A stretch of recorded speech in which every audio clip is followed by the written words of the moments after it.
What is up, everybody? This is your boy, Teran Rodriguez, bringing you another edition of Set Point. No one-year anniversary hangover for me, as we have ourselves a jam-packed show, starting with Notre Dame. Everyone thought that Syracuse was going to take down the other few titans of the ACC, but Notre Dame said, nah, we're not going anywhere. This is our crown to take. And Duke from the ACC, they're showing up and showing out as they are 3-0 in the ACC as well. Can they keep it up in their upcoming rivalry game against North Carolina? We'll see. And then we have some cancellations of games in the ACC and in the Sun Belt Conference. What does this mean for the whole NCAA women's volleyball season? And can it stay alive? Or will it possibly suffer the same fate as the spring sports of all these professional and collegiate sports? Also, we have a big preview in the Sun Belt Conference between the Louisiana Ragin' Cajuns and the Texas State Bobcats. Which team will come out on top in the 3-game series? All that and more here on Set Point.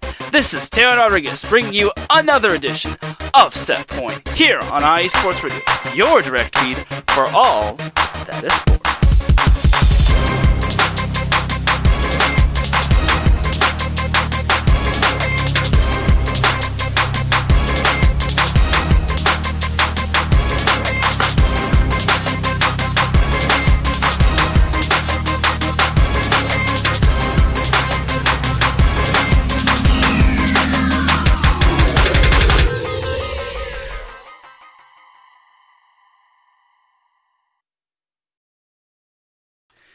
And welcome one, welcome all to another edition of Set Point. Like I said, my name is Teran Rodriguez, and like I said earlier, we have ourselves a jam-packed show today.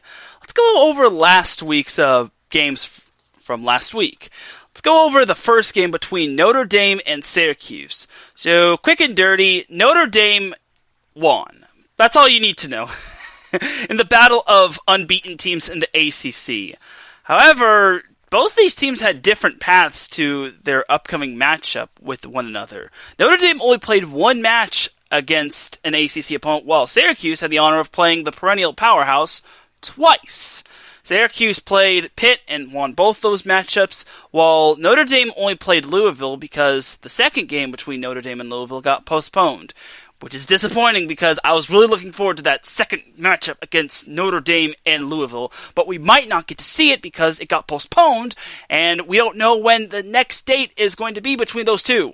I want to see Louisville, Notre Dame Part 2, because those two, in my opinion, are the two teams to beat since Pitt went down to Syracuse a couple weeks ago.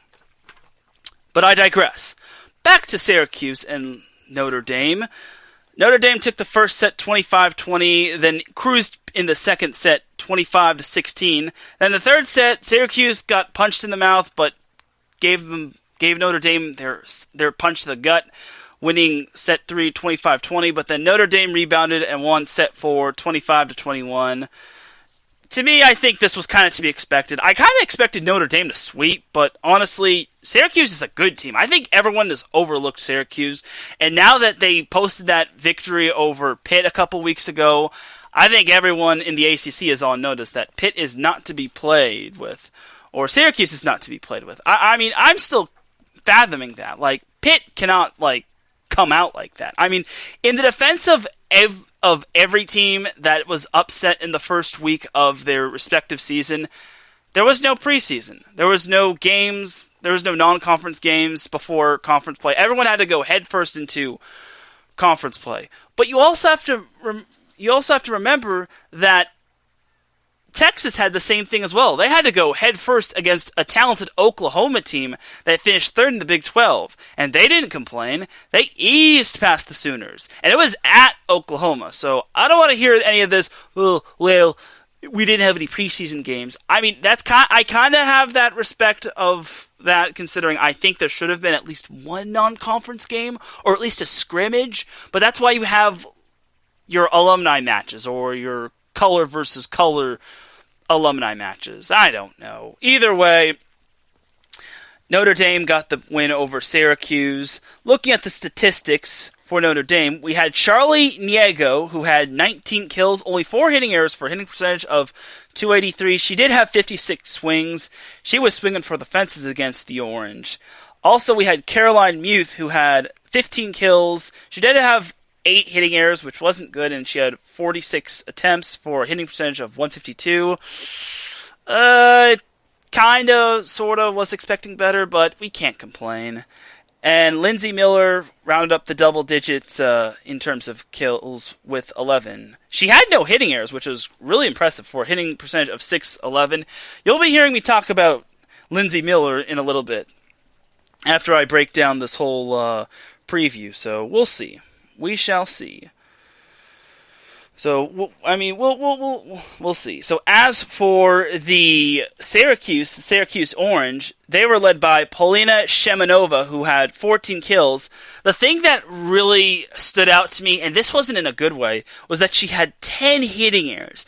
10 hitting errors. You're the star player of a team who knocked off Pitt last year, and you put out 10 hitting errors.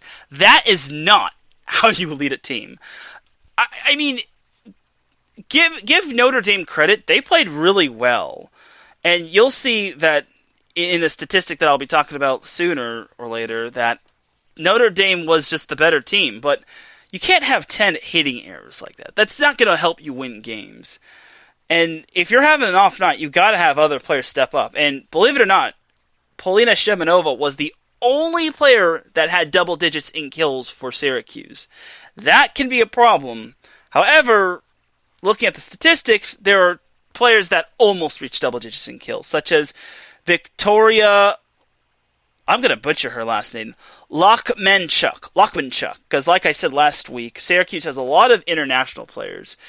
Lockmanchuk had 9 kills, only 1 hitting error on 21 swings, and she hit .381. Not bad. Shemanova hit a not-so-good .098, so that is really bad. Like, your star player cannot have numbers, high hitting error percentage, and have a low hitting percentage. That's a no-no. Yulia Yastrub had 8 kills and only 1 hitting error on 22 swings for a hitting percentage of .318, while Marina Markova had 3 kills, 3 errors, and 23 swings for a hitting percentage of .217. That's okay.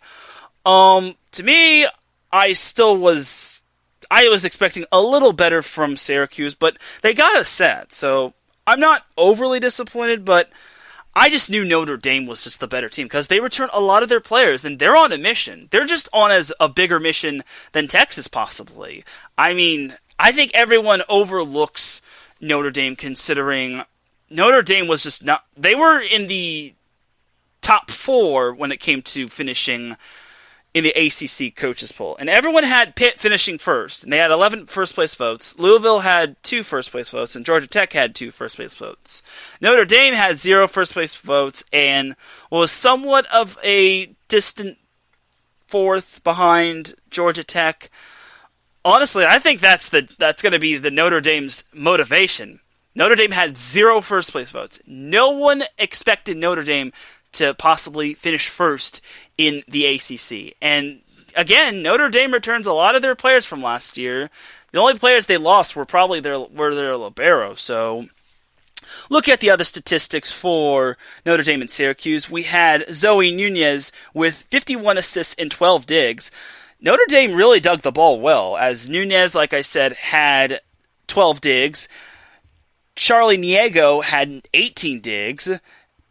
Hattie Monson, the freshman in libero, had 13 digs, and Caroline Muth had 13 digs. So Caroline Muth, Zoe Nunez, and Charlie Niego both had all 3 of them had double doubles, which is very impressive if you ask me. I really think that's impressive. And if y'all heard a little bit of a bing noise, just ignore that. So unless you didn't hear that, so just my take. I digress on that.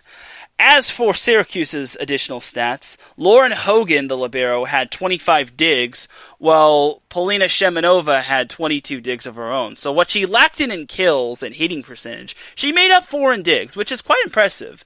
22 digs is pretty good for an outside hitter, and most outside hitters on the women's side are slated to have a high dig percentage, considering they sometimes play back row, and sometimes they're on the left side, and they pretty much have to try to dig up or keep the ball in play if the libero is not in the neighborhood. So there's that.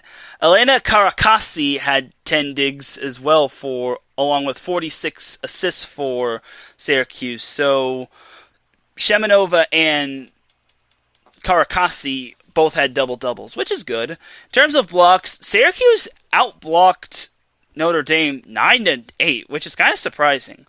So, but it wasn't overly that much. In terms of hitting errors, this was kind of the straw that broke the camel's back for Syracuse. Syracuse had 24 hitting errors, while Notre Dame had 17. That's not going to get it done. And remember, 10 of those hitting errors came from one player, their star outside hitter, which, again, that's kind of concerning if you're Syracuse. Hitting percentage-wise, Notre Dame hit .273, while Syracuse hit .203.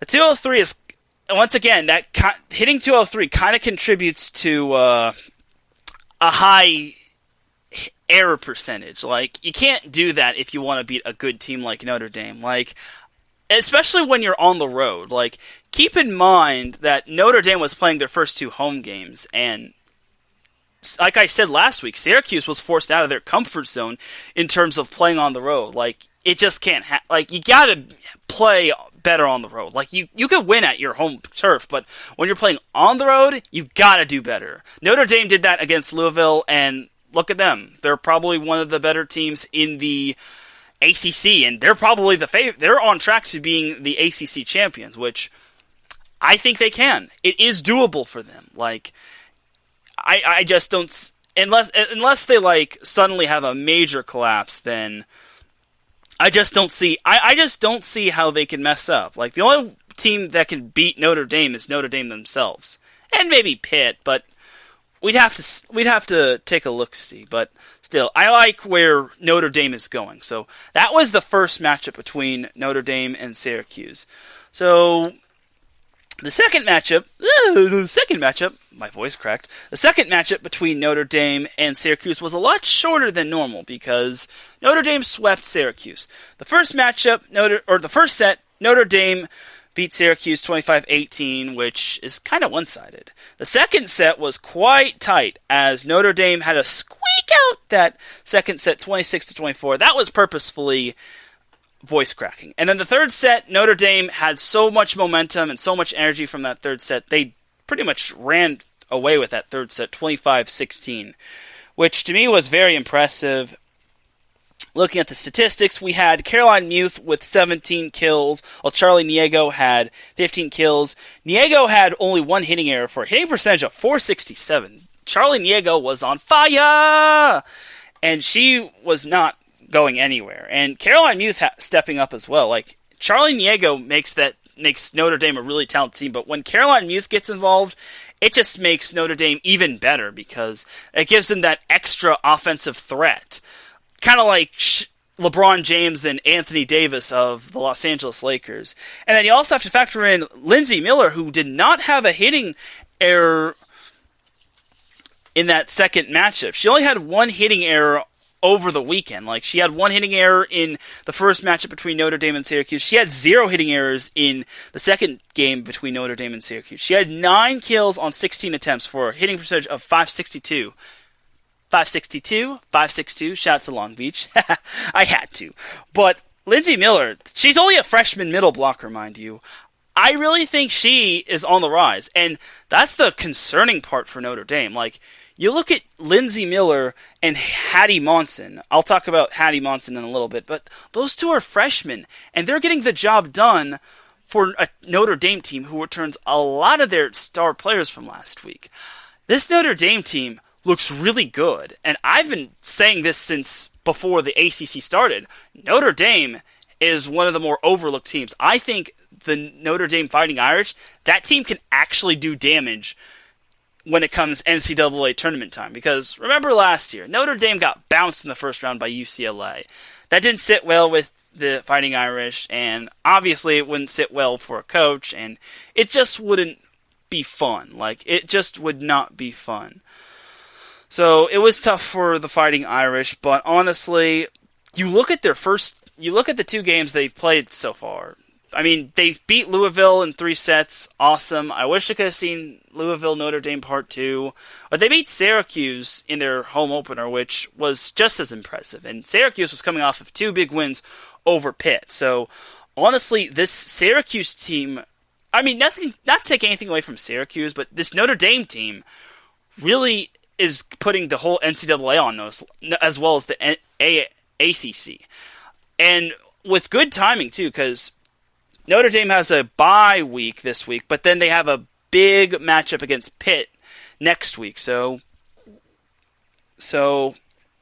I think, to me, Notre Dame is looking to put the stamp on its ACC championship, because after Pitt, and keep in mind, Notre Dame gets to stay at home against Pitt. Like, Pitt has to come to them, which Pitt has not shown to have a good away record. Like, losing both times to Syracuse is a little alarming.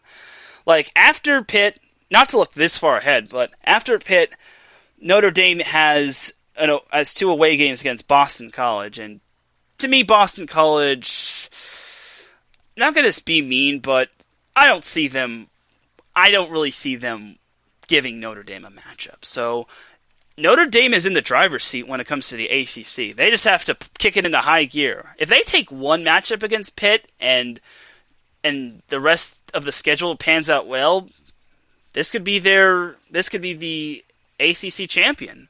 I really mean it. But I'll be talking a little bit more about the ACC later. As for Syracuse, I kind of expected Syracuse to have a little bit of a letdown, just because beating Pitt, you can't get too high on the wins, but you can't get too low on the losses. And I think Syracuse got way too high on the wins. And when you beat a team that you haven't really beaten in quite some time, it's gonna be like that. It's really gonna be like that when it comes to knocking off a conference powerhouse such as Pitt. Honestly, I wouldn't say Syracuse got exposed, but I think Syracuse isn't as good as everyone projected them. Because when they're at home, I can see them maybe being a talented team. But now, when we see them on the road, when they're forced out of that comfort zone from New York, they're now a little exposed. And this kind of makes me wonder, if the game was at Pitt, would Pitt have won? We'll never find out that answer, unfortunately, just because we won't get to see Pitt and Syracuse playing one another at Pitt. So, sad. So, up next for Syracuse, they have yet another tough matchup. They are playing Louisville. Louisville is going to be head over heels for knocking off Syracuse, because Louisville beat Boston College in both of their matchups. But unfortunately I won't be previewing Louisville and Syracuse. If I had to pick, though, I'd probably pick Louisville to win both of those matchups, because I think Louisville has moved on from their loss against Notre Dame, and I think that Notre Dame is just a much better team than everyone projects them to be. I think, to me, Louisville will beat Syracuse because Louisville wants to still be in the race for the ACC crown.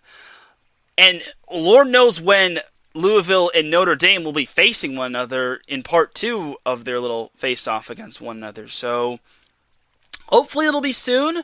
And the schedule gets tough for Louisville. Like, after Syracuse, they get a bye week, and then they're at Pitt. That is going to be the true test for Louisville. And Notre Dame's probably licking their lips and probably thinking, I hope Pitt kind of socially distances Louisville from us, because in case we do have to play a second match, we won't. And in case Louisville slips up and loses to Pitt, we'll have a little bit of insurance. So But to me, Notre Dame is in the driver's seat. So there's that. Now, there's another team that's undefeated in the ACC themselves, and that is Duke. Duke managed to beat, well, in their first week again in the ACC, they beat North Carolina State in 5 sets, and then they beat North Carolina State the second time in 4 sets. Last weekend, they beat Virginia in 3 sets, which I'm not overly surprised, and that was it. Now, the next part, okay, first and foremost, the following is not the opinion of IE Sports Radio. It's the opinion of Teran Rodriguez. So, if the opinion police is out there, don't get shocked. If any Virginia Tech fans are shocked, please don't get shocked. But the second match between Virginia and Duke got postponed until further notice. So that's another ACC game that got postponed, which really is disappointing. And now on October 6th, which was today, we got a Virginia volleyball schedule update, which is not good. So, October 6th, Virginia volleyball schedule update. Virginia's pair of volleyball matches at North Carolina, scheduled for Friday, October 9th and Sunday, October 11th, have been postponed due to a lack of available players by University of Virginia due to COVID and injury-related issues. The matches will be rescheduled for a later date. The Cavaliers are currently scheduled to return to action on Friday, October 16th, at Virginia Tech. So, that wasn't the only matchup in the ACC that got canceled. So we've already had many postponements. So now we had other breakouts we had another few matches in the ACC being postponed as well, as we had Virginia Tech delivering this message a few, I think it was today or I think it was 6 days ago. It was last week. So last week we had this little message where Virginia Tech, and before I continue, I gotta give a shout to Marcus Los Great for joining us in the chat room. So thank you, Marcus, for joining me in the chat room. Definitely do check out his show, Set Point. And so back to what I was getting to. So Virginia Tech also delivered this message. And this was last week. So last week, which was, I believe it was 6 days ago, the Virginia Tech athletic statement released this. After consultation with Atlantic Coast Conference officials, campus leadership at Virginia Tech, and Dr. Mark Rogers, Chief Medical Officer for Virginia Tech Athletics, the decision has been made to temporarily pause volleyball competition and practices. This decision has been out of abundance of caution and based on the lack of availability of multiple members of the Virginia Tech women's volleyball team. Tech has informed its counterparts of North Carolina State and Duke that it will not be able to compete in upcoming matches scheduled for October 2nd at North Carolina State and for October 9th and 10th at Duke. Pending the necessary player availability to resume practice, Tech is optimistic about resuming competition at home versus Virginia on October 16th. So what you are seeing is ACC matchups are getting canceled because of COVID all over the place. I are not impressed.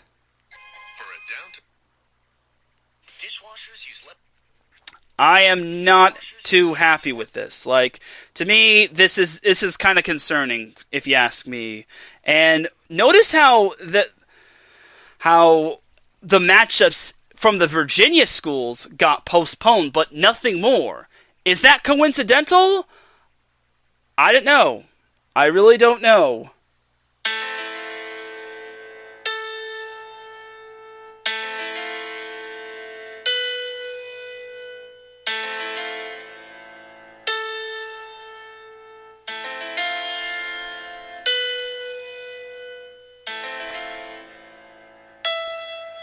Okay, I was trying to play the Illuminati, but unfortunately this stinking piano thing is, They're only giving me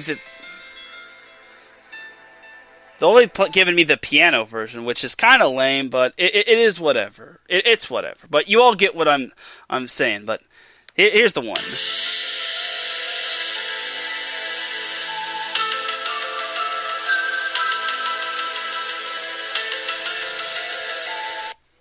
Yeah, but it's okay. It's not really too much of a coincidence, but however, I don't know what to say.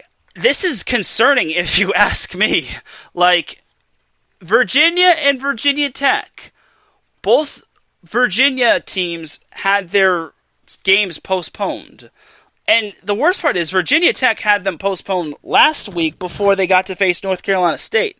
Now, granted, North Carolina State isn't one of the more important teams, but still, this is kind of concerning for the ACC, because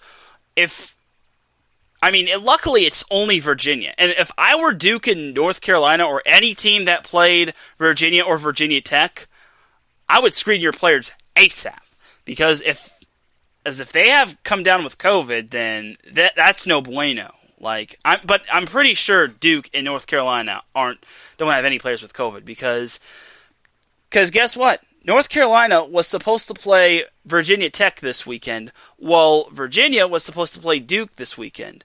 Seeing as both those teams canceled, Duke and North Carolina have decided to agree on playing one another. So the Duke-North Carolina rivalry comes earlier than expected, which is cool.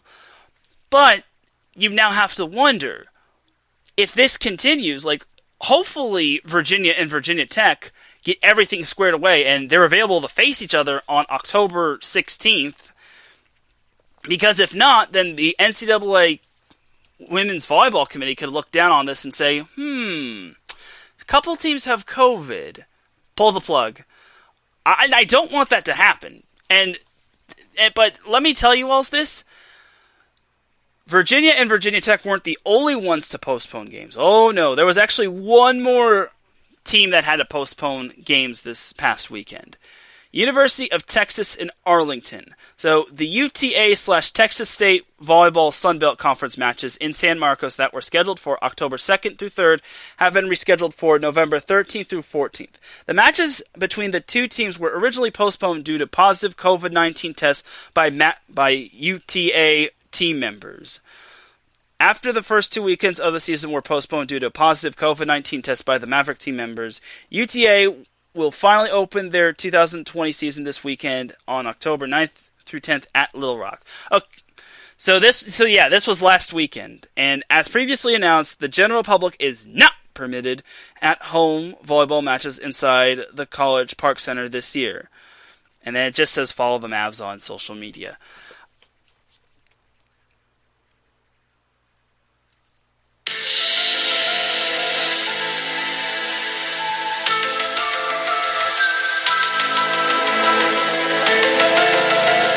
Okay, that one wasn't too coincidental, but still.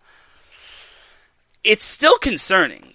And luckily UT Arlington didn't face anybody prior, so nobody can say, I hope our team didn't get COVID, because, again, we don't want the NCAA to look down on this and say, that team has COVID, that team has COVID, that team has COVID. Pull the plug on everybody. It would be... Because we already see what the NFL's having to go through, considering the Titans had a few of their players test positive for COVID-19, and they had to move the Steelers-Titans game, and then the Patriots-Chiefs game that was slated for Sunday got moved to yesterday because Cam Newton tested positive for COVID-19. So to me, if I were everybody, I would really be careful. I would really be cautious with this, because what I saw in the NCAA or in the Notre Dame-Syracuse matchup was that Notre Dame players were wearing masks. If that has to be for the requirement for all of the NCAA volleyball matches, then so be it. Notre Dame is taking extreme cautions to make sure they don't have to postpone any ACC matchups, because they want to win the They want to win the ACC, and they want to possibly win the NCAA championship. I know we're going to get more volleyball in 2021 once January 22nd hits, and everyone will get to play, such as the Pac-12, the Big West, the Big Ten, the WAC, the Ivy League, etc., etc. But as of right now, we don't want the NCAA to look down on all the current teams that are playing and say, ooh, we have some teams that are testing positive. Are we sure we should be letting people back in? Because and keep in mind, the ACC is one of the Power 5 conferences, so they gotta be on their P's and Q's. Like, if they have to have masks with all their players, then so be it.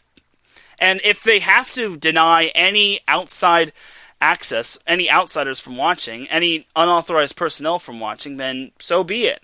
Like, or at least screen everybody. I mean, there's also the option of moving everybody to a bubble, but again, that's just too much.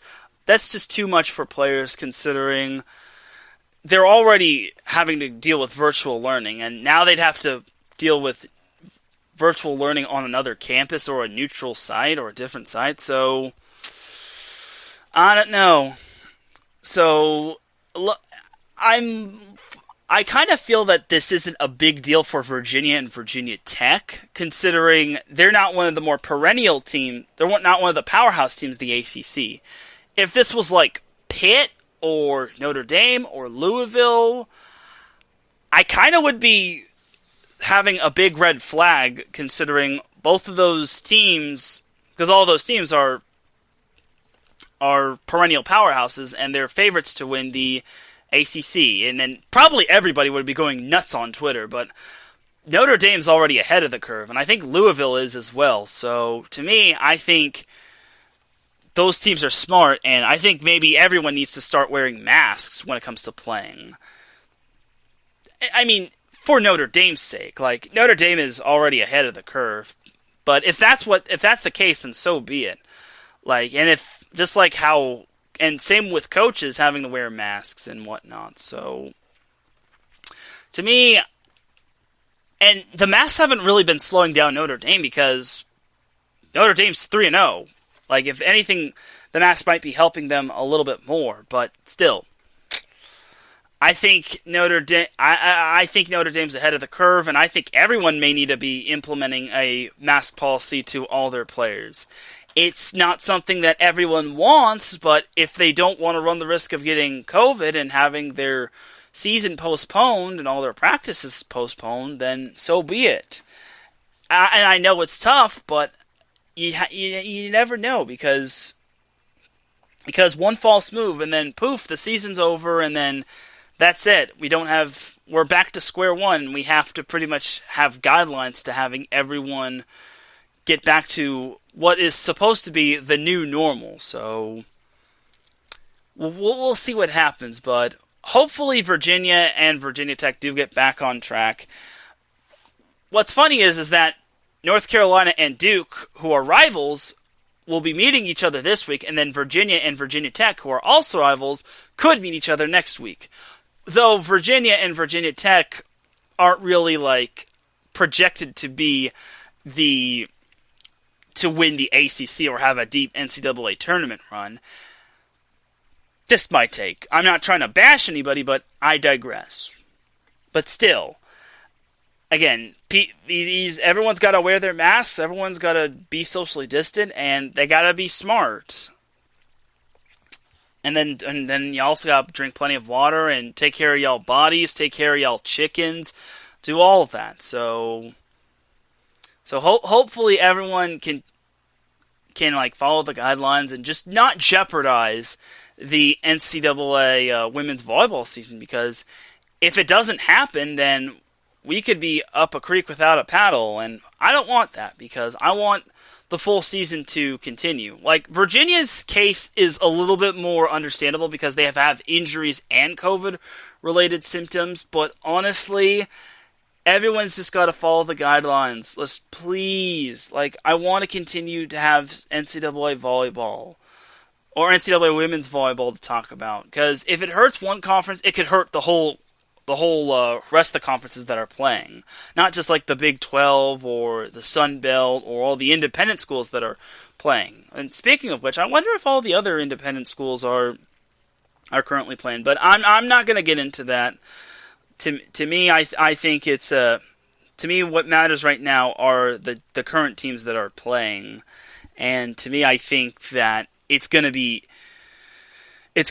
boil down to if everyone can follow guidelines, because I want the season to continue, because even if teams have to wear masks, and the only independent team that's currently playing or that's bound to still continue playing are Stephen F. Austin, Central Arkansas, UAB, and Louisiana Tech. Louisiana Tech hasn't even played, and they don't have any games till like later on in the season, so...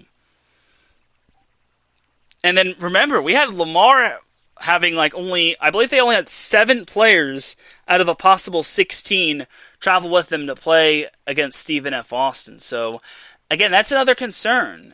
And also Lamar played University of Louisiana Monroe, which they wound up taking a set off UNL Monroe, but then they wound up losing in 4, which was kind of impressive, but still, they only had 7 players. That's hardly any rotations whatsoever, so again, you just gotta do your thing and just slow the curve, slow the spread. Just my little rant, so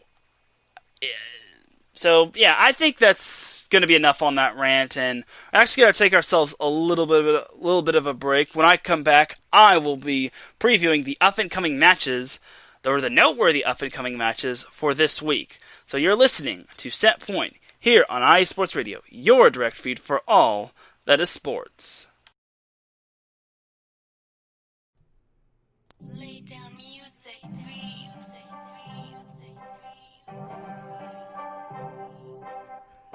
Hey, what's up, BS3 sports fans? If you love listening to the BS3 Sports Show, check out the weekend wrap-up every Monday at 12:15 Central Time, 1:15 Eastern, recapping the weekend in sports like you never heard it before. Comedy, interactive chat room, it's a must-listen. Weekend wrap-up on Spreaker.com. Part of the X Squad. Check it out. You won't be disappointed.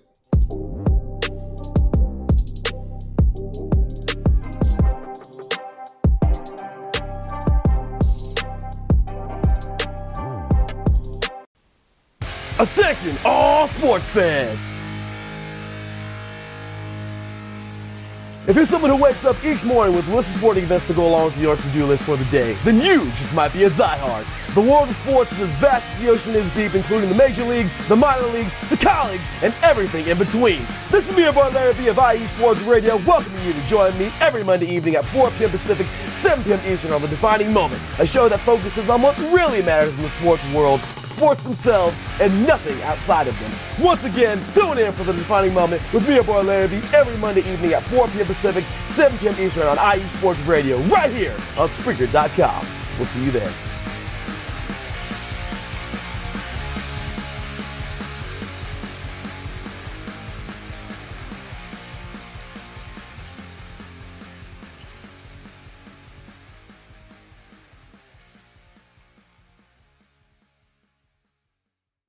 Drivers, start your engines.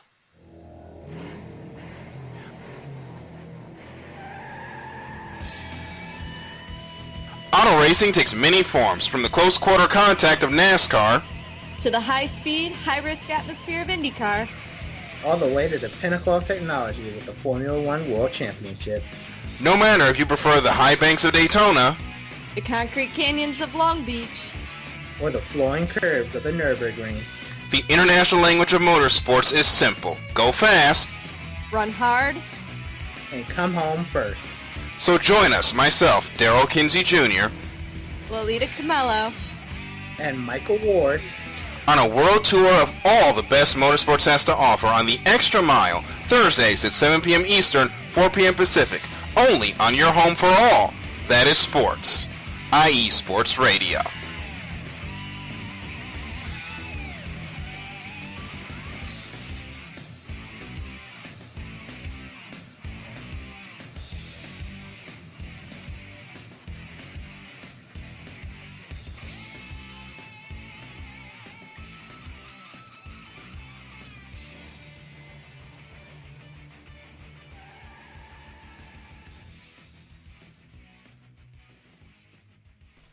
And we are back to Set Point. You can catch the Extra Mile and the Defining Moment here on IE Sports Radio, along with all of our other amazing shows. The Extra Mile will be coming on at 5 p.m. Pacific Time, 8 p.m. Eastern Time, talking about all things motorsports, and that will be coming on Thursdays, while the Defining Moment, who knows when that'll be on. But you can also catch Larry B on other shows, such as 3 and Out. Like, there will be 3 and Out tomorrow on Facebook and YouTube, provided by StreamYard, and there will be a primetime face-off regarding the Chicago Bears and the Tampa Bay Buccaneers. So definitely do tune into those shows right there, and it's going to be fun times. You can catch us all on different platforms such as Apple Podcasts, Spotify, Spreaker, TuneIn, YouTube, etc., etc. So definitely do check out the action. Alright, now without any further delay, it's time to get into some previews for this weekend's noteworthy matchups. So we'll start off with Georgia Tech and Florida State from the ACC. So Florida State and Georgia has not faced one another, while Georgia Tech has had some matches this year. They managed to split a pair of games against the University of Miami, which took a game off them in the season opener, but then lost. But then Georgia Tech managed to win the second game. So there's that. So quick and dirty, Georgia Tech, if for those of you that don't know, are the NIVC champions. They're the National Invitational Volleyball Championship champions, which is basically like the NIT, but a little less glamorous. But to me, I think this is rather a fascinating matchup between two talented teams. Like, you look at Georgia Tech. They return a lot of their powerhouse hitters, such as Julia Bergman, Michaela Dowd, and Mariana Brambilla. Those are their 3 kill leaders. Bergman, as a freshman, mind you. Like, keep in mind, Julia Bergman was a freshman, and she put up 427 kills last year. Absolutely amazing for a freshman. And then Mariana Brambilla had 392 kills, and Michaela Dowd had 395 kills. And then also, Georgia Tech returned their setter as well, so being Maddie McKissock. So definitely, this Georgia Tech team is really good, honestly. I can see this team doing some damage. Like, there's a reason why they were chosen. They got 2 first place votes. So, and then they also return Bergman, who led Georgia Tech in digs with 360, and she wasn't even a libero. Like, what can't this Julia Bergman girl do? So I'm really excited, and Marcus said it best. Damn, that's a lot of kills, and for a freshman, mind you. Like, if that's what she does as a freshman, I can't wait to see her as a junior or senior. Like. And a big shout out to Andrew Hagenbaugh, who just popped in the chat room saying, hope I'm having a great show. Thank you, Andrew. Definitely do check out the Soccer Scoreboard show every Sunday at 2:30 p.m. Pacific Time, 5:30 p.m. Eastern Time. Definitely a fun time with Andrew, and he's a Cleveland Browns fan as well, so definitely do show him the love. Definitely follow him on Twitter. So yeah, definitely do follow Andrew and the Soccer Scoreboard show. Just going to pull up Andrew's Twitter. It's at Drew Hagenbaugh. It's Drew, D-R-E-W, and then Hagenbaugh, Hagenbaughh. So, yeah. So, definitely follow Andrew Hagenbaugh and the Soccer Scoreboard show on Twitter. And definitely do. And then Marcus says she could be the LeBron James of volleyball. Woo!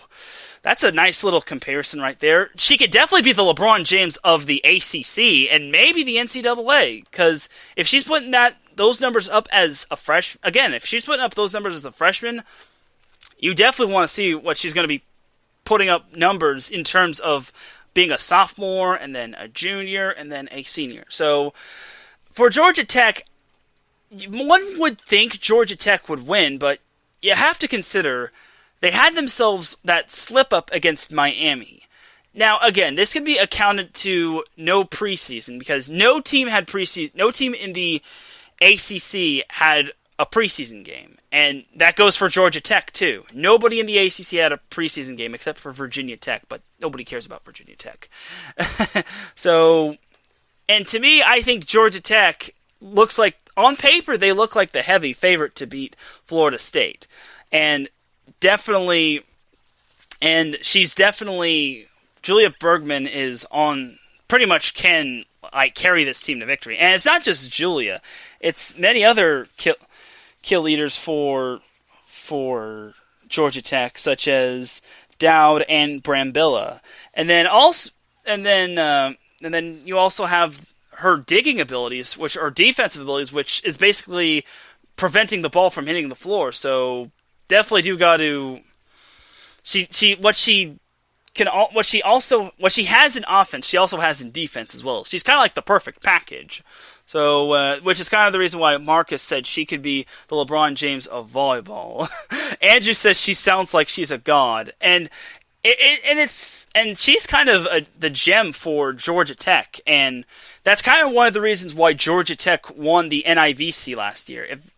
And granted, the NIVC isn't anything to sneeze about, but it's still some hardwood, and to still win a postseason tournament like that is quite amazing. I think they even knocked off the number 1 seed of that tournament. I believe it was North Dakota State. I'm not entirely certain, but still, winning that NIVC was still pretty impressive. They did the ACC proud, so that's one of the reasons why I think Georgia Tech is, on paper, could win this matchup against Florida State. Now for Florida State. Florida State returns a lot of their kill leaders as well, such as Morgan Chacon, who had 254 kills, Jasmine Martin, who had 206 kills, Teran Rodriguez, who had 202 kills, and Emma Clothier,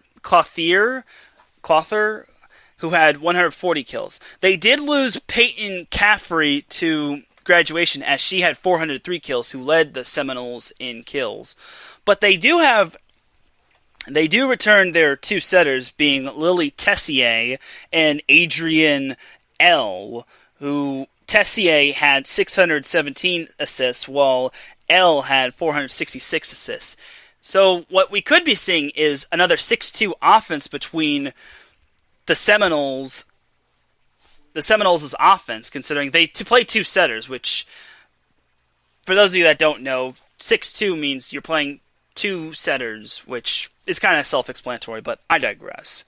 And then their dig leaders, Taylor Roberts did graduate, but Chacon led the Seminoles in digs with 320, while Taylor Roberts, who graduated last year, had 284, and then Caffrey had 261 digs. So, to me, Florida State is still up there. I think Florida State didn't have the best season, but didn't have the worst season. Their season did come to an end as they lost to UCF in the round of 32. I thought Florida State was going to be better, because had they beaten UCF, they would have been able to face their nemesis from the SEC, Florida, which I always love me a Florida versus Florida State matchup.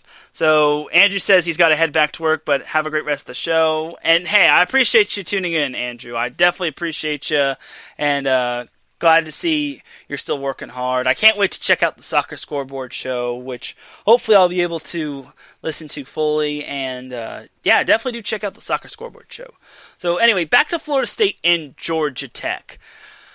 So one can say Georgia Tech is the superior team, but Florida State is just as good. However, to me, I think the one thing that Georgia Tech will have that has over Florida State is that they're going to be playing at home.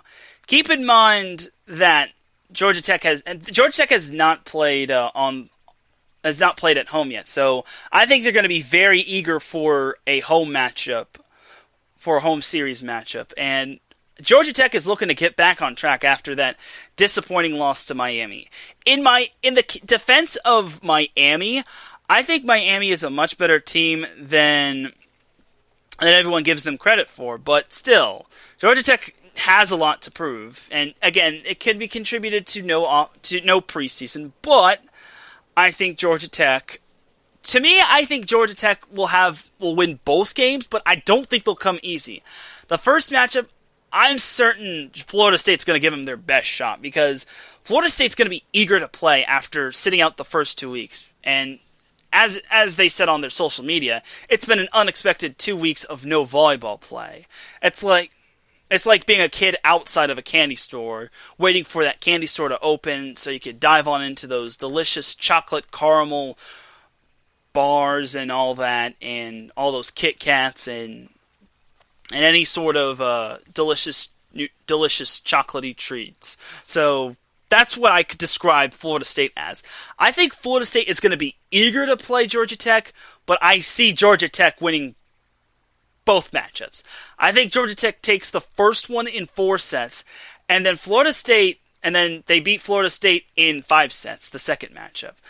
I definitely think Florida State is a better team than most people give them credit for, just because last year it was still a surprise. Like, I had Florida State into the Sweet 16. I didn't think they were going to lose to UCF of all teams. So, again, it's just my take on the whole thing, but I think Georgia Tech is just that good. With how many players returning for that Georgia Tech offense, as well as the setter position and the defense, this Georgia Tech team is raring to go, and they're not going to let what happened with Miami happen again. So we'll see. And according to the ACC preseason poll, Florida State was chosen to finish 5th in the ACC, garnering 145 points. As for Georgia Tech, they were chosen to finish 3rd with 172 points and 2 first-place votes. Again, I really am banking on Georgia Tech to win both those games. But I don't think Florida State is a pushover. I think Florida State is going to give it their all in both these matchups. I wouldn't be surprised if Georgia Tech lost. But again, Georgia Tech returns a good amount of talent, and they return the human cannon known as Julia Bergman. So, to me, I have Georgia Tech winning both of those matchups, but I don't expect sweeps. The only time I would see a sweep, the only way Georgia Tech sweeps Florida State is in the first match, because Florida State's rusty. Georgia Tech has a pair of matchups under their belt. They did have a bye last week, but I still think Georgia Tech has the talent, and they're not going to be rusty. And they have the luxury of playing at home, whereas Florida State has to travel from Florida all the way to Georgia to play in that matchup. And that Florida State-Georgia Tech matchup will be played tomorrow. Tomorrow they play at 3 p.m., so I'm definitely going to tune into that. It's very weird to see a Wednesday game when it comes to these matchups, because normally you play your matchups on, Friday, Thursday at the earliest, but still. I got messed up with all these Thursday matchups, because I thought Texas and Kansas played one another on Thursday and Friday. Well, no, I thought Kansas and Texas played each other on Friday and Saturday, but instead they played Thursday and Friday. So it's kind of like Thursday night football, where you get that one random Thursday night football game between two teams that no one really wants to see, such as the Broncos and the Jets, or the Dolphins and the Jags. Except this week's matchup is going to be better. I digress on that. So I still think Georgia Tech will be better. I think they'll be better prepared than Georgia. That Georgia Tech will be better prepared than Florida State. But anything can happen. I don't doubt Florida State's ability to get kills or get digs, but I think Georgia Tech, having the luxury of playing at home and having the luxury of having 2 matches under their belt and just having a lot of high expectations and having that little sense of urgency to do better after their disappointing first matchup against Miami, I think they have what it takes to win both those matchups against Florida State. I'm not trying to diss Florida State, and I think Florida State is going to make it competitive against Georgia Tech, but I think Georgia Tech wins both matchups, and as they go to 3-1 in conference play, as they would probably hope to inch closer to that ACC title, but we'll see. Georgia Tech does not have the luxury of playing Notre Dame this year, which is quite the bummer. After Georgia Tech plays Florida State this week, they play Wake Forest, and then they play Clemson. So the schedule kind of eases up for Georgia Tech, as if they run the table through these 6 matchups, they could be in a good position at the end of conference play, or the shortened conference play, but I digress. So that's that for that little matchup. Now let's jump on over from the ACC to the Big 12, as I'm going to preview this little matchup, Baylor versus Oklahoma. Oklahoma did not play last week. They are 0-2 on the season, having lost both of their matchups against Texas, which was to be expected. Baylor, on the other hand, went 2-0 last week in their Big 12 play as they beat TCU both times in 3 sets, which is no surprise. Like, there was no way Baylor was going to have another night like they did against Kansas in their season opener. I still couldn't believe that Baylor lost to Kansas.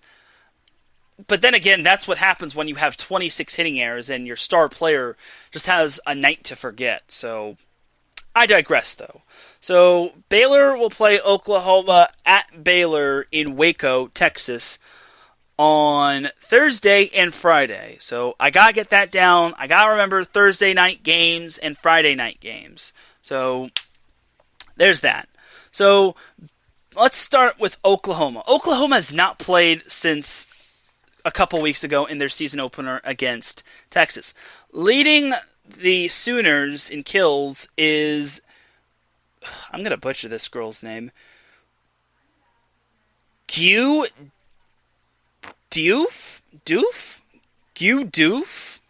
I don't know how to pronounce her name. Her name is spelled Guewe, and then her last name is spelled Diouf. So, Gu Doof, who has 31 kills, while Sarah Sanders, a name that's a little more easier to pronounce, has 15 kills. Again, keep in mind, Oklahoma hasn't really had too many games to play. They didn't have a preseason, just like the ACC. The Big 12 didn't have a whole lot of preseason. They didn't have any preseason, while the Big 12 had no preseason. They had to jump right into they had to jump into Big 12 play. So assist-wise, Grace Talpash has 56 assists, while in terms of digs, they are led by Caitlin Kinley, who has 23 digs. Asia Hardy has 16 digs, and Olivia Curtis has 13 digs. So, again, those stats are low considering Oklahoma has not had too many games to play. Now, as for Baylor, they are led by, surprisingly, Lauren Harrison, who has 48 kills, who's hitting .432, which is quite impressive. Yasonia Presley is second on the team in kills with 45 kills. Surprisingly, she's only hitting .241, but she had that atrocious season opener against Kansas, which nothing went right for Baylor. Then they have Cara McGee with 40 kills, Marquis Vandermark with 34 kills, and then Callie Williams with 15 kills.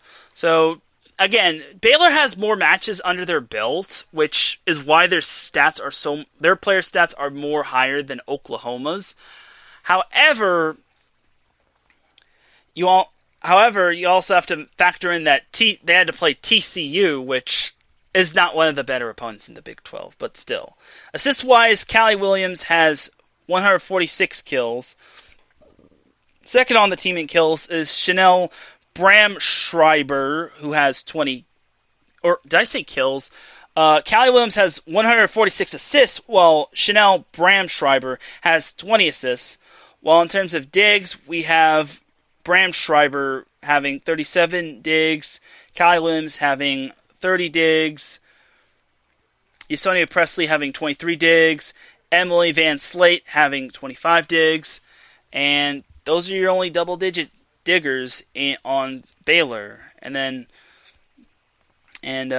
for the season, Baylor has 33 blocks, which are led by Presley with 4, and then Vandermark and Paris with 3 apiece. And Andressa Paris each have 3 solo blocks and all that.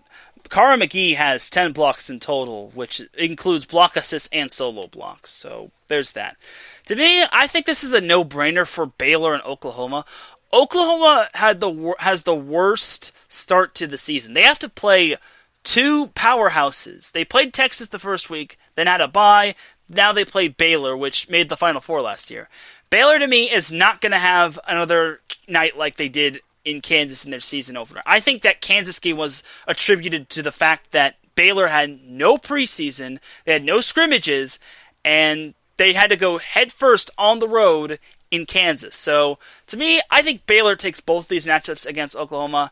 Baylor takes the first matchup against Oklahoma in 3 sets, and then Baylor takes the second matchup against Oklahoma in 4 sets. I see Oklahoma taking at least 1 set against Baylor this weekend, but I just think Baylor is just too good. I think Baylor is, other than that night against Kansas, the season opening night against Kansas, I think Baylor is a really well-rounded team. I think it was just rust that really hurt Baylor the first time around. So I think, to me, Baylor is still back on track. Baylor is going to have to hope for some help in terms of the other conferences, but I don't see any other team challenging Texas outside of Baylor.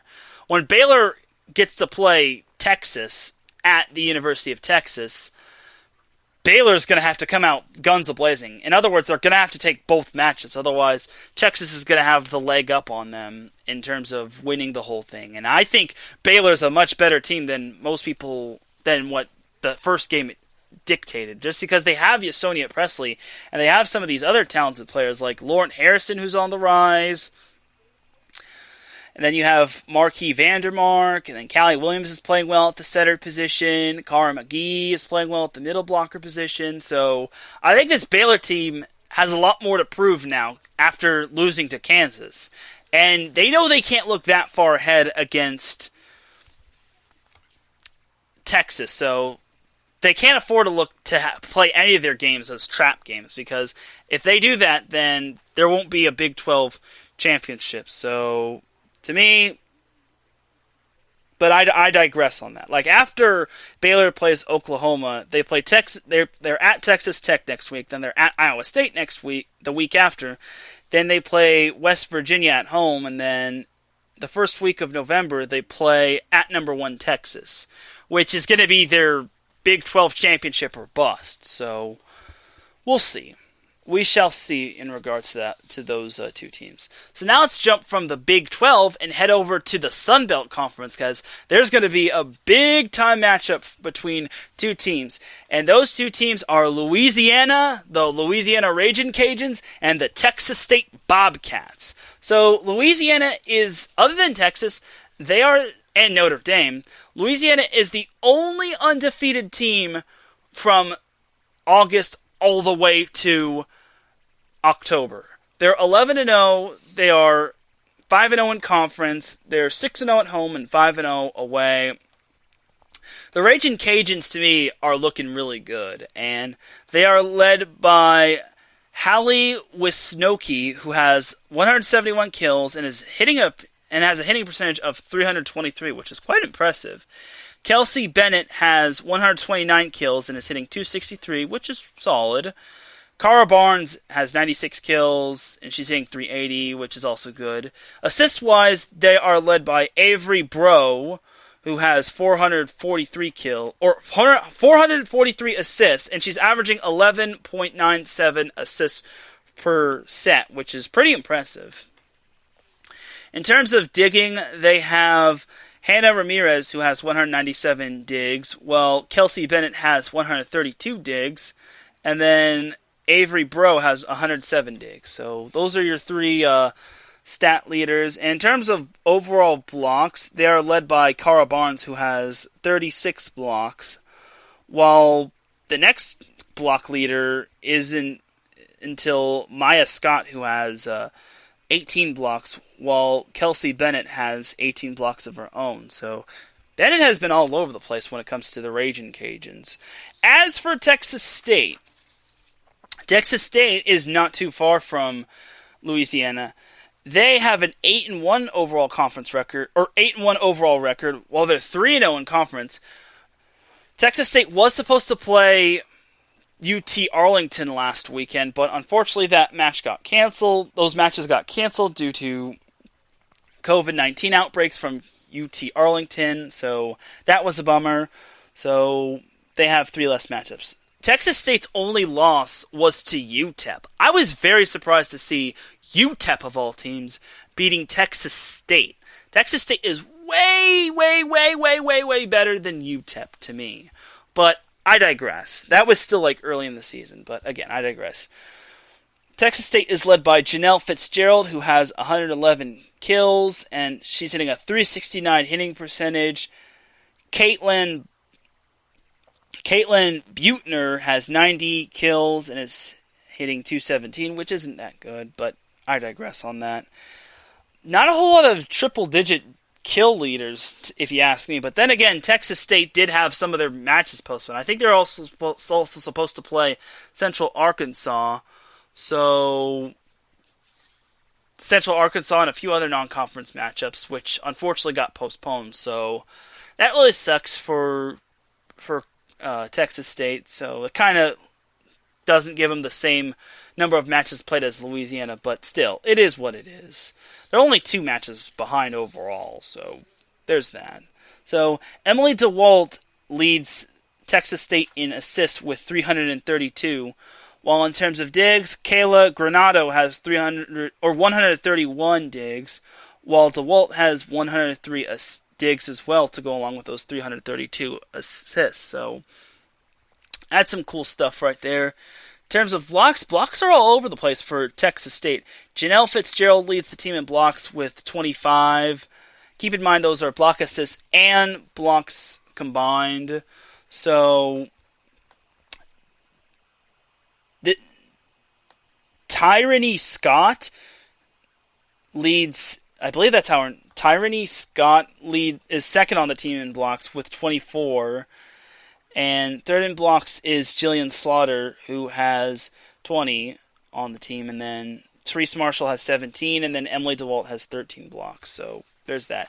So this one's tough to call. I mean, Texas State has always been the perennial team in the Sun Belt Conference. They're kind of like the Texas of that conference, or the Stanford of that conference.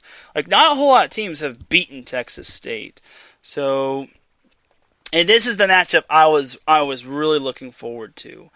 And whoever wins this, and keep in mind, this is a three match format.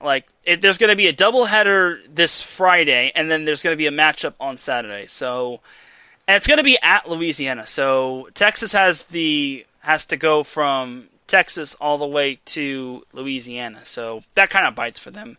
To me, it's a tough one. I think Louisiana is better than Texas State.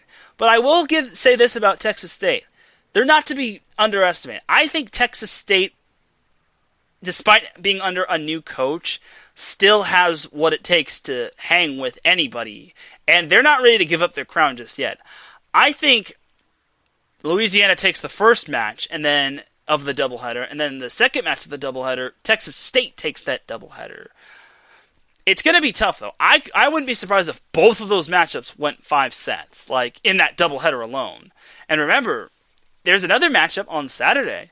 Now, for that rubber matchup between those two teams, I think Louisiana takes that rubber matchup. The reason being is because I think this Louisiana team is for real.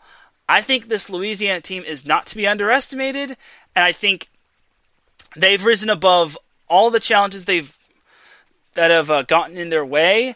And to me, I think this Louisiana team has no intention of slowing down. So that's just my little spiel, however. But if you all disagree, then so be it. You all can let me know. But that's what I think. But I don't think Texas State is gonna roll over and play dead. You look at the Ragin' Cajuns' schedule, they haven't really had one of the more challenging schedules. They beat Houston Baptist twice. Who cares? They beat South Alabama twice. Who cares? They beat Lamar twice. Who cares? And then you look at their matchups in the Sun Belt Conference. They had to go 5 to beat Little Rock, with their first set being 37-35, which was like, whoa. And yeah, then Louisiana took the first 2 sets, then Little Rock took the next 2 sets, and then Louisiana took the 5th set 15-13, which I didn't expect Little Rock to be that good, but then Louisiana took the next 2 sets. Again, but these matchups were at Little Rock, and then Louisiana had to face their crosstown rival in Louisiana Monroe, and they beat that matchup. I think, to me, one aspect that'll hurt Texas State is that they didn't have any matchups last week, and I think they'll be a little rusty, whereas Louisiana will be fresh when they come out. Like, I think it'll take a little while for the Bobcats to get their paws in, so that's kind of the reason why I have Louisiana winning the first matchup, and then when Texas State gets a nice feel for Louisiana, I think they'll take the second matchup. And then Louisiana takes the rubber match, which will give them pretty much the green light and possibly the checkered flag for them to win the Sun Belt Conference, because they'll have the tiebreaker over Texas State in case those 2 teams finish in a tie for first place. But I digress on that. So, and I kind of like this format. I think this is an interesting format. I would kind of prefer it to be a back-to-back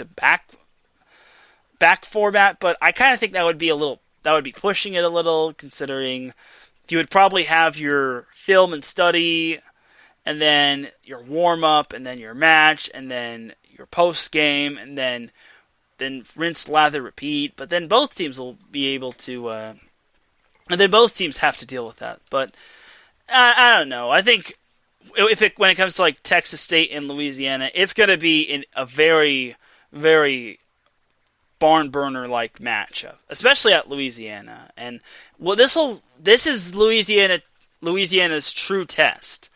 Like, this is probably the best team that Louisiana is playing, because all the other teams that they've played are But Texas State is probably the best team on their schedule that they're going to be seeing, because the rest of their schedule is pretty much somewhat easy. Because after Texas State, they play Arkansas State, then they play UNL Monroe again, then they play at UT Arlington, and then they have the Sun Belt Conference tournament, which I applaud the Sun Belt Conference for having a conference tournament. Not a whole lot of conferences will have conference tournaments, considering COVID-19 reasons, but I digress on that.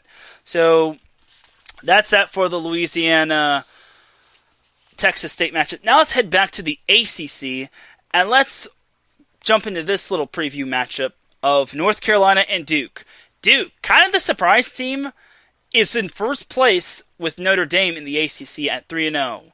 However, unlike Notre Dame's wins, Duke's wins aren't really something to ride home about. It's not that it's bad, they're bad, but they're just not something I'd say, oh, Duke is impressive. Duke beat North Carolina State in 5 in the first week, and then they beat North Carolina State in 4 last week, and then they beat a Virginia team which was probably depleted on players due to injuries and COVID-19 symptoms last weekend in 3, and they didn't have a second matchup. North Carolina didn't have the luxury of playing last week because they had a bye, which was a bummer for them, but it is what it is. So, looking at North Carolina, they are led by Isaiah Buckner, who has 29 kills. Parker Austin has 23 kills. Destiny Cox has 20 kills, and Kea Merkler has 17 kills, which is cool. And assist-wise, they have Malin Mitrovic, who has 58 assists. Annabelle Archer has 30 assists, and then Karena Whirl has 14 assists. And then in terms of digs, Whirl has 38 digs, and then Malin Mitrovic has 18 digs, and then Parker Austin has 21 digs. So, again, North Carolina hasn't played too many games. They've only played 2 matches this season. Duke, on the other hand, has played 3 matches. They haven't really had too much of too many games of their own. So, in terms of kills, Duke is led by Peyton Schwartz, who has 36 kills on the season. Gracie Johnson has 32 kills. Aid Owokonrian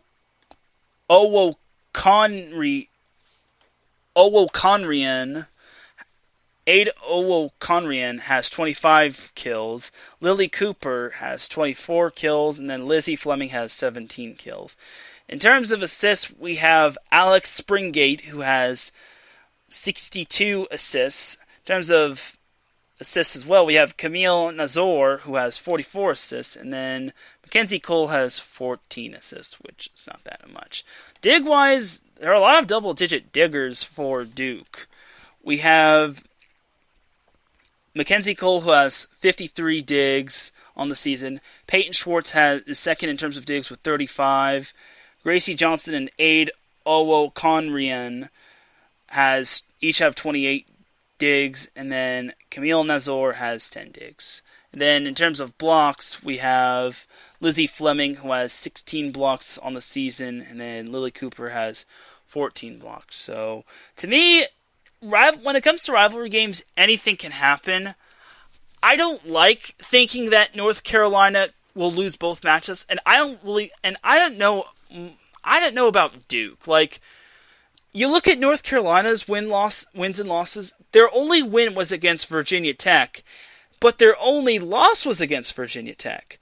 Now you look at Duke's wins, they were only against North Carolina State and Virginia. And if I recall, last I checked, according to the ACC coaches poll, Virginia wasn't slated to finish too high in the preseason coaches poll, and then North Carolina State wasn't also slated to finish high in the coaches poll. So this is an interesting matchup. Now, going forward for Duke, after this matchup between North Carolina, Duke plays UNC, which is now rescheduled. No, they don't have any more matchups. Duke does not have any more matchups after they play North Carolina. They won't have any more matchups until further notice. So this, to me, is a very interesting matchup for Duke. If Duke wins these two matchups, they'd finish the season 5-0, and they'd be perfect in ACC play, which kind of is a little sticky situation considering all the other teams have like 6 or 8 matchups between one another. So, to me, I don't like picking Duke to win. I don't like picking one-sided rivals, but I'm going to say Duke and North Carolina split these matchups. I think when it comes to rivalry games, anything can happen. And then also Duke has to go to North Carolina. So I think Duke wins the first matchup against North Carolina let's say they sweep North Carolina. And then I think North Carolina comes back to beat Duke in 5 sets the second matchup. That way they'd play spoiler to Duke when it comes to Duke's aspirations of possibly winning the ACC. Granted, Duke has a paper soft schedule, and I don't know what's going to be the wrap-up for their schedule, if they're going to get more ACC matchups or if they're going to get any non-conference matchups. But I'm not buying Duke. I don't think Duke has the same firepower as Notre Dame, Louisville, and even Pitt. I think Pitt is better than Duke, despite Duke being 3-0. Because you compare the two teams, like, I think Syracuse is better. I think even Syracuse is better than Duke, because Duke hasn't beaten anyone worth noting. Like, NC State, I don't care about that. And then they beat a Virginia team who was practically beaten up. I don't care about that. Even if they played the second matchup, I wouldn't care if Duke was 4-0. Beating Virginia and North Carolina State doesn't mean anything. They need to play talented teams. And this is what this whole ACC 8-game conference has in terms of a flaw. You're only playing 8 games, and Duke, to me, got off on easy street. They don't even have a full 8 games. They don't even know if they're going to be playing 8 games.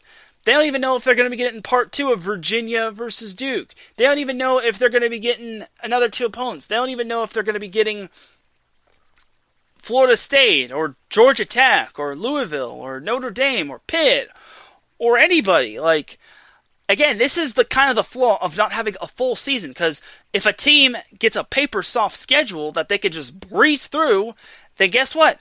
They're going to be conference champions, but then they'll have a little asterisk because they did not play the tougher determined team that could possibly knock them off. They're not playing those talented teams like Pitt, Louisville, Notre Dame, Georgia Tech, Miami, Florida State, all those matchups. They're not playing the tough, big, talented teams like those. They're playing near the bottom. And that's not why I don't buy Duke. And I'm sorry, Duke fans, but it's the truth. You want to play Pitt? Schedule Pitt. You want to play Louisville? Schedule Louisville. Florida State? Schedule a team that's above you in the coaches poll or the preseason coaches poll. Either way, I don't buy Duke. I think North Carolina can take at least one match from Duke. And they're at least going to make it competitive. I don't think Duke is going to sweep both North Carolina in both those matchups. I think they'll sweep them the first match, but I don't think they'll sweep them in the second match. If anything,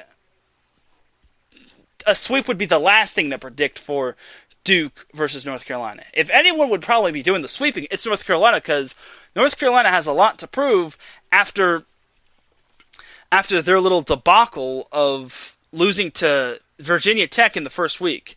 And keep in mind, North Carolina was actually slated to finish higher than Duke in the preseason coaches poll. North Carolina finished with 121 points, while Duke had 82 points.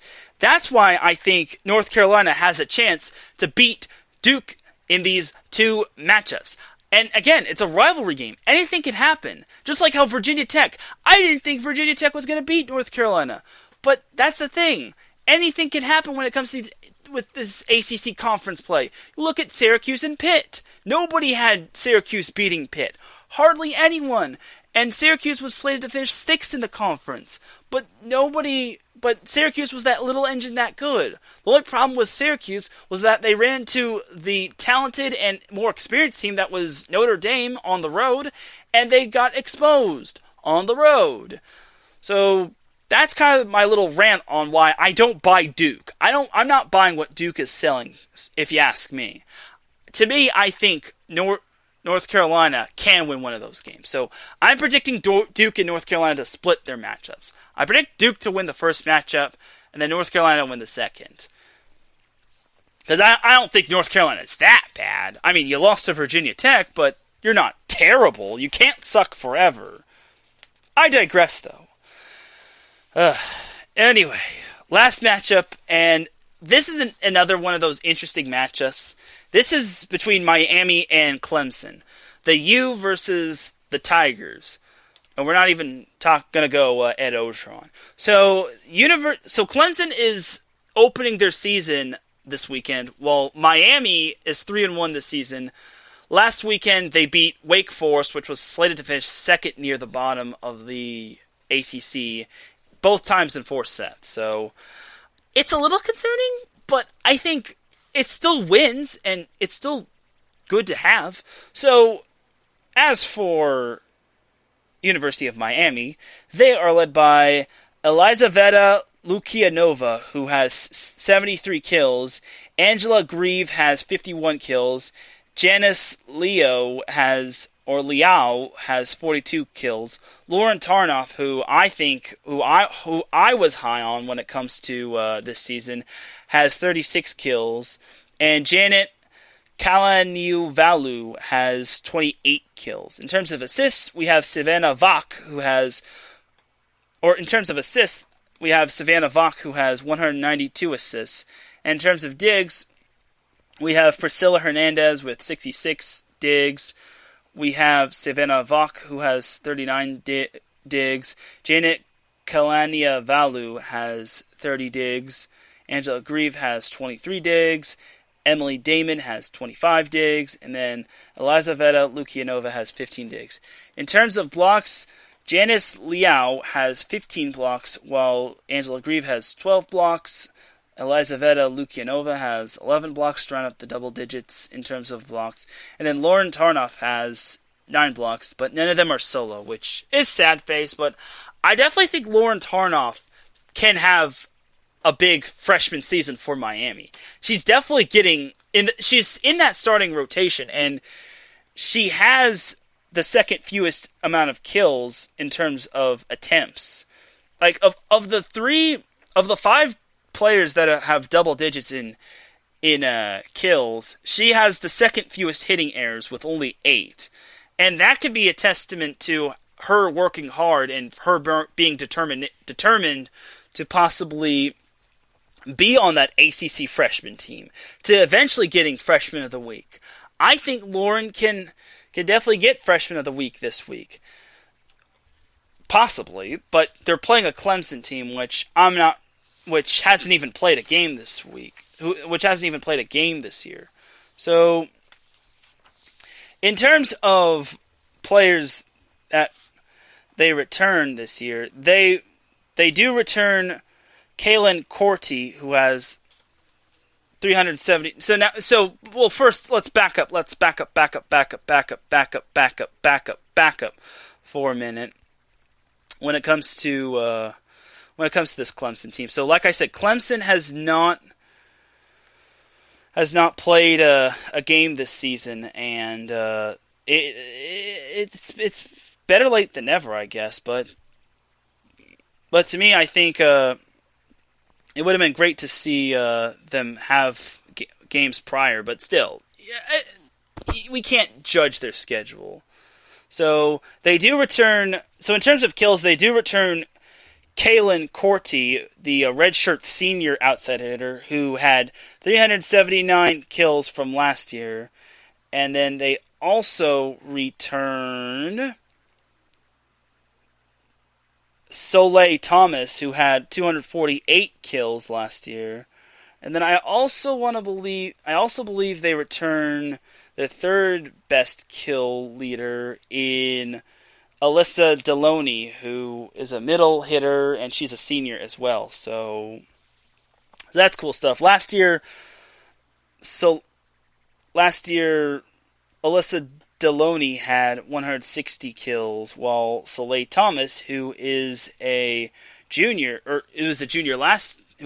this year, had 248. And Kaylin Corti, like I said, is a redshirt senior. So those are your 3 hitters those are your 3 top kill leaders from last year. And then in terms of like digs, they do return Emily Curtis, and then they obviously, who had 202 digs. Last year, Clemson didn't make the NCAA tournament, which is kind of expected because they had such a subpar record. And I'm not trying to diss them in any way, but there's a reason why not a whole lot of people are high on Clemson this year. They do also return Maddie Howell, who is a senior this year, who was second in terms of digs with 182, which is really nice, which is cool, which is really, really cool. So to me, Clemson does return a good amount of its starters, but you also have to remember that most of the other teams return some of their talented players as well. So you can't like underestimate anybody. Like this ACC, if anything, this ACC has been somewhat of a roller coaster ride, with certain teams beating other teams that aren't expected to beat other teams, if y'all know what I mean. But I guess Clemson doesn't return Emily Curtis, which is a bummer, but it's whatever. It is what it is. So yeah. So to me, this one's is somewhat of a no-brainer, but Marcus says no, sir. Yeah. I don't know what you mean by no, sir, but it is what it is. But to me, I think this one's kind of a no-brainer. I feel Miami is so much better than what everyone predicted. However, this is kind of one of those trap games for Miami. I think Miami can win both these games, but they have another matchup next week against Florida State. That is going to be the true test of their season. And big shout to BS3 Radio, a.k.a. Ben Sudduth, for tuning in. Thank you, Ben. Oh, Ben, if only you were here when it came to my rant of North Carolina and Duke. Ooh, I'll backtrack to that later, but I will. But in regards to Miami and Clemson, to me, Clemson just, if they don't. The problem with Clemson is that they haven't played any games. Miami, unlike Virginia and Virginia Tech, have had 2 straight weeks of volleyball, and then they're going to have another week of volleyball this week. And then they're going to have another week of volleyball next week, as long as everything goes without a hitch. And I think Miami wins both of those matchups against Clemson. However, I think Clemson can be competitive against Miami because Miami hasn't really been consistent in terms of the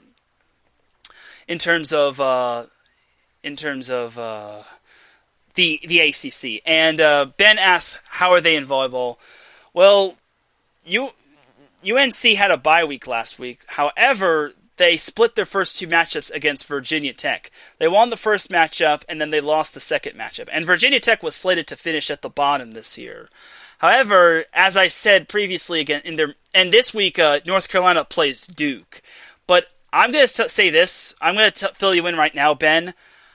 I think North Carolina can win one of those matchups against Duke. Because although Duke is 3-0, that is a very, very misguiding 3-0. They've only beaten NC State and Virginia.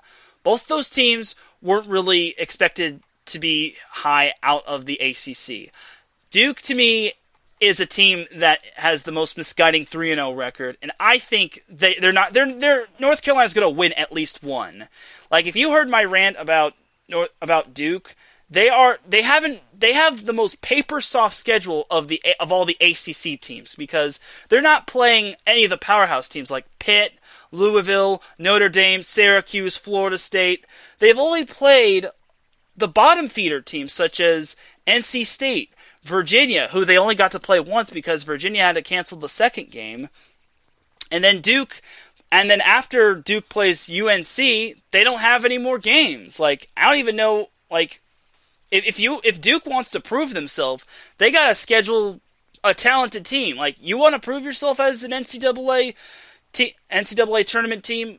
Show me how you fare against Pitt. Show me how you fare against Florida State, Notre Dame, Louisville. Because to me, I think Duke is the most misguiding 3-0 team. I'm not buying what Duke is selling, and I hope North Carolina beats Duke in one of those games. If they beat them in both, then that just proves my point that Duke is the most misguiding 3-0 team in the ACC. If you put Duke versus Notre Dame would squash them like cockroaches. I just don't see how they would stack up to the other teams in the ACC. I've already said what I've said about Duke, but I think North Carolina takes a match in this. And also you got to factor in that Duke and North Carolina is a rivalry game, and that anything could happen in rivalry games. So honestly, I really want North Carolina to win because North Carolina has a lot to prove. Duke, to me, is 3-0. Like, I think anyone in the ACC playing that schedule would be 3-0. It's just that Duke struggled against NC State, which does not have me convinced that Duke is a good 3-0 team. Not compared to Notre Dame, at least.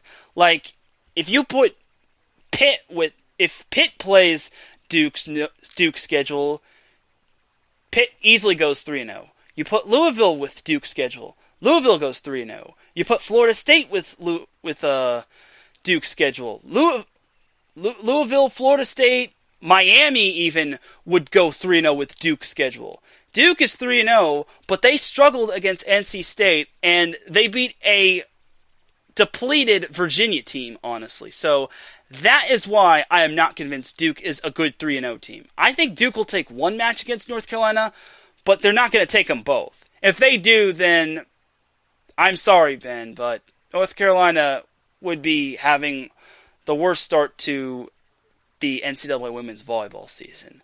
So that's my little spiel about North Carolina and Duke in a nutshell. Like, that's just me, though. So back to Clemson and Miami. Clemson, I think, is going to give Miami their all, because although Clemson is rusty and they haven't had a match this year, I think Miami hasn't convinced me that they are consistent. I think they're a good team, but they're not a great team. They beat Georgia Tech in that season opener, but then they lost to Georgia Tech the second game. They beat Wake Forest, but Wake Forest is near the bottom, is pretty much slated to finish at the bottom of the ACC.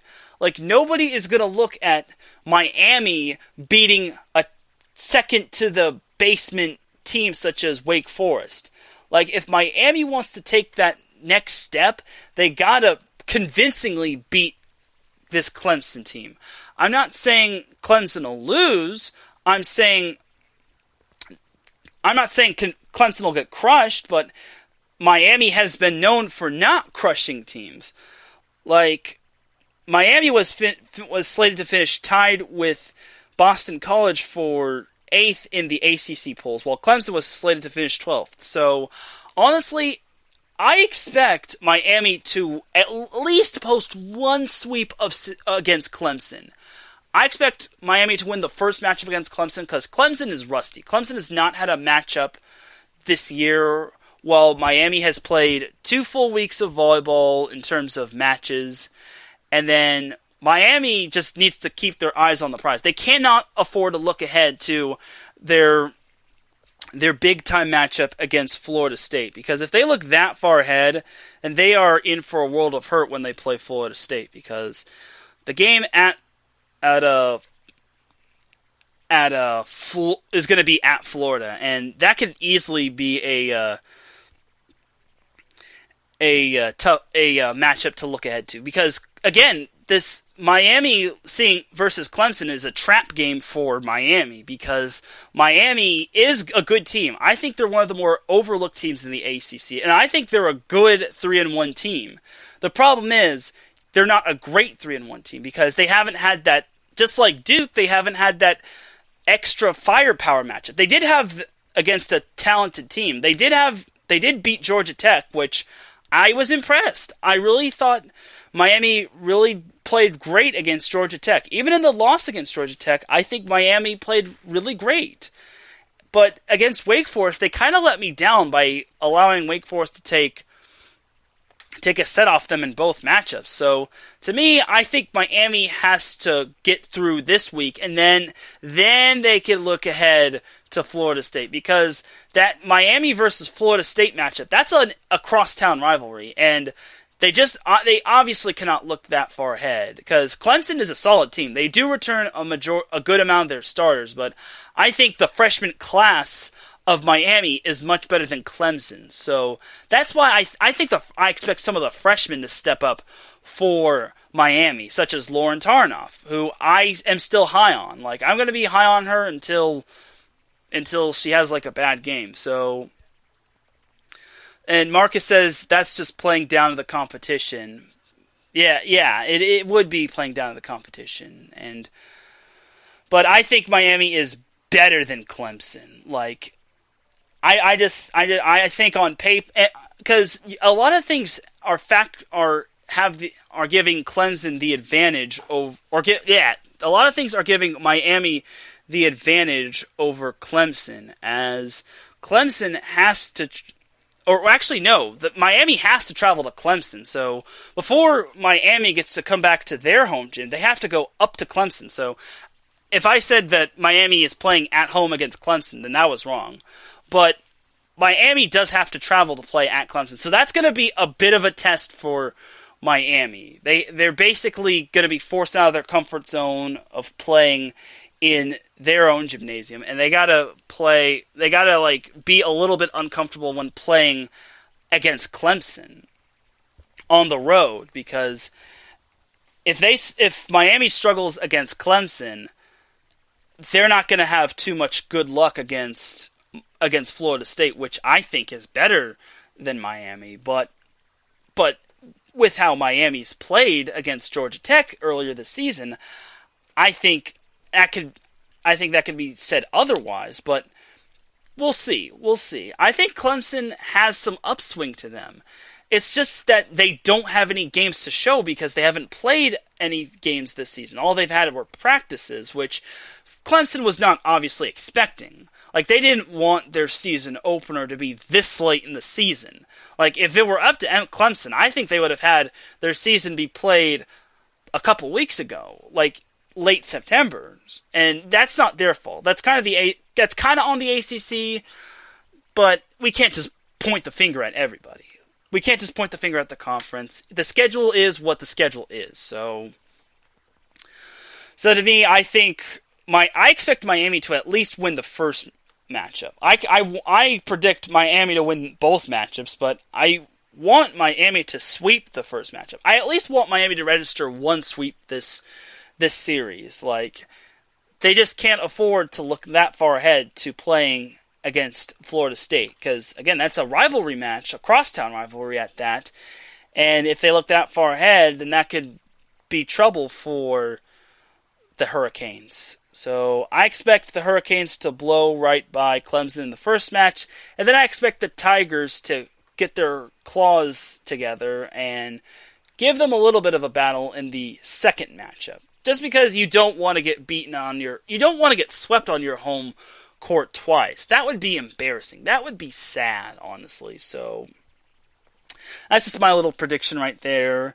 But I really do hope that Lauren Tarnoff does come up big for the Hurricanes. I think she can, because she wants to be on the ACC freshman team at the end of the season. Then she eventually will have to step out of her comfort zone, which I think she's doing a great job of doing. But now she and her teammates are playing on the road. It's going to be a different environment. Obviously, there's not going to be any cheering fans of Clemson, but honestly, playing on the road can be difficult. But that's just me, however. So currently, Miami is undefeated on the road, but they beat Wake Forest.